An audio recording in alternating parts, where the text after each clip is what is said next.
তো লাইনে দাঁড়িয়ে অনেকক্ষণ অপেক্ষা করার পর আমাদের সিরিয়াল আসলো। এরপর নৌকায় করে 5-10 মিনিটের মধ্যেই আমরা পৌঁছে গেলাম এই জায়গাটায়। আর যাদের দেবতাখুম দেখা হয়ে গেছে তাদেরকে আবারও নৌকায় করে আমরা যেখান থেকে আসলাম সেখানে নামিয়ে দিয়ে সেখান থেকে আবার পর্যটক নিয়ে আসছে। তো এখন এখান থেকে ভেলা বা নৌকায় করে আমাদেরকে নিয়ে যাবে দেবতাখুম মেইন স্পটে, যেখানে যাওয়ার জন্য আমরা এত কষ্ট করে এতটা পথ পাড়ি দিয়ে আসলাম। কিন্তু এখানেই কষ্টের শেষ নয়। ভেলা বা নৌকায় ওঠার সিরিয়াল ছিল অনেক লম্বা, সো স্বাভাবিকভাবেই এখন আমাদেরকে করতে হবে অনেকক্ষণ অপেক্ষা।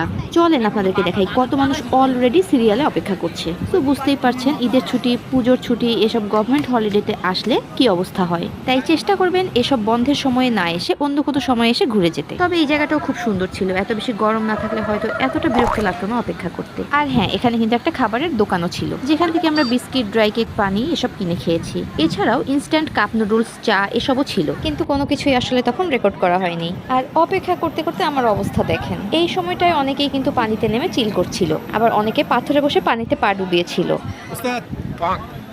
আর আমি এখানে একটা পাথরের উপরে দাঁড়িয়ে নৌকার ভেলাগুলো দেখছিলাম। দেবতাখুমে ঘোরার আসল মজা কিন্তু ভেলাতেই। কিন্তু আমাদের যেহেতু ভেলা চালানোর কোনো অভিজ্ঞতাই নাই, তাই আমরা বলেছি যে আমরা নৌকাতেই উঠবো। আর বসার পর ভেলা কিন্তু সামান্য একটু পানির নিচে ডুবে থাকে। আমরা এখন দেবতাখুমে অপেক্ষা করতে করতে ক্লান্ত হয়ে গেছি, রেস্ট নিতে নিতে টায়ার্ড হয়ে গেছি, আমরা রেস্ট নিতে নিতে।